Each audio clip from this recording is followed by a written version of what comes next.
Nah, baru yang selanjutnya adalah style guide. Jadi, apa sih style guide itu? Terus fungsinya juga buat apa gitu loh.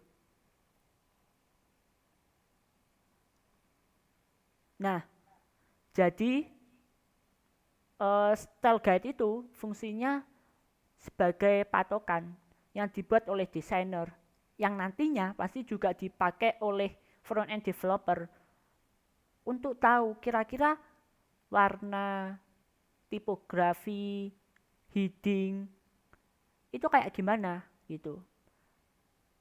Dari sinilah style guide inilah kita punya patokan bahwa paragraf itu nanti punya tipografi kayak gini. Warna itu punya tipografi kayak gini. Penamaan color itu nanti kayak gini. Nah, itu contohnya. Itulah contoh dari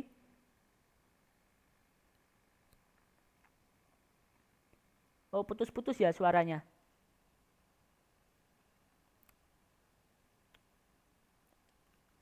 Mungkin ini ya dari koneksiku sendiri kalau kayaknya.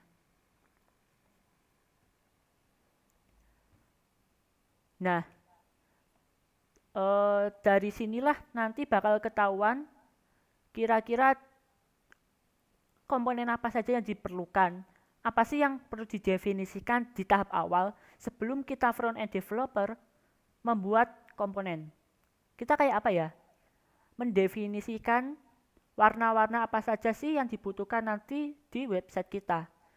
Font-font apa saja yang diperlukan pada website kita.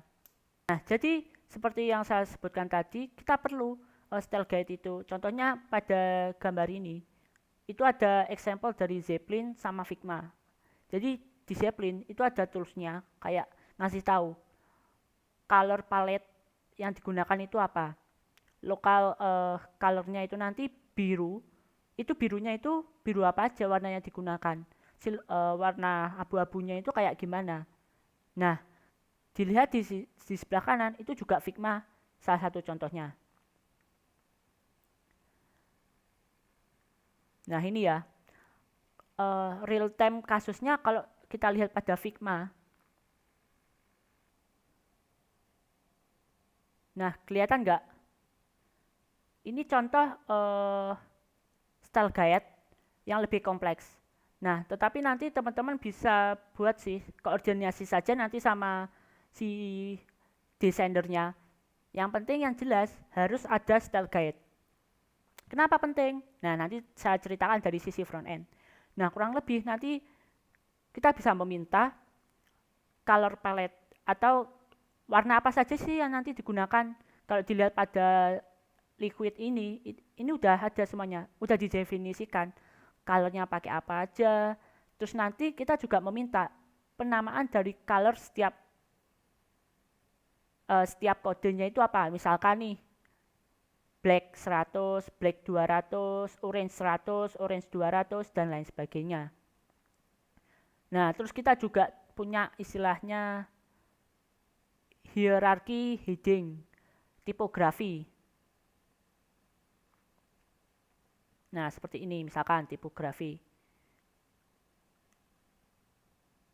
Nah, di sini kan kelihatan ketika headingnya itu H1, font size-nya berapa, font weight berapa, line height berapa, dan lain sebagainya gitu. Nah, ini kan nanti bakal kelihatan nih, teman-teman, H1 apa, H2 apa. Ini untuk bagian tipografi. Ya. Jadi nanti koordinasikan saja sama desainer. Kira-kira style guide yang diperlukan apa aja. Misalkan nih button juga bisa ada style guide-nya. Misalkan ngasih tahu animasinya nanti kayak gini ya. Terus tipografi kayak gini, buttonnya itu kayak gini dan lain sebagainya. Nah, itu diperlukan. Fungsinya apa? Pertama agar kita bisa benar-benar mengimplementasikan keinginan dari desainer. Kenapa? Karena front end. Oh ya, nanti saya share style guide-nya atau teman-teman bisa cari aja nanti di Google Liquid Design System. Apa istilahnya design system gitu.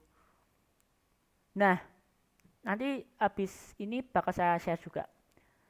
Nah, Dengan begitu, kita sebagai front end bisa mendefinisikan apa saja sih nanti warna yang dipakai, tipografi yang dipakai. Nah, ini contoh front end example-nya. Ini bukan secara kode ya, ini secara dokumentasi. Ini dokumentasi yang paling sederhana. Nah, misalkan nih ngasih tahu layout-nya apa. Mobilnya ukurannya nanti 375 pixel. Desktop-nya ukuran 1400. Color primary-nya apa, tipografinya kayak gimana, dan lain sebagainya. Kayak gitu. Nah, bagaimana dengan yang di kode? Bagaimana kita sebagai front end mendefinisikan semua style guide-nya? Kalau teman-teman udah mengerjakan free code camp task pertama, nanti teman-teman bakal dikasih tahu gimana sih membuat variabel pada CSS. Nah, kurang lebih seperti ini. Strip penguin skin black. Artinya apa? Penguin skin, variabel penguin skin itu punya color warnanya black. Nah, ini nantilah tahap inilah kita mendefinisikan semua warna yang dibutuhkan pada website kita. Kalau teman-teman pakai SCSS atau CSS preprocessor kayak gini, kita mendefinisikan dulu, misalkan nih $font stack bentuknya Helvetica, $primary color warnanya 333. Nah, itulah kenapa pentingnya nanti komunikasi sama desainer. Kita minta style guide. Nah, dari sebelum kita memulai melakukan kode, kita tulis itu semua style guide-nya, taruh di CSS kita. Kalau pakai CSS nanti pakai variabel kayak gitu. Ketika pakai SCSS ya berarti pakai variabel $, kayak gitu. Nanti bakal saya show kayak gimana sih variabelnya.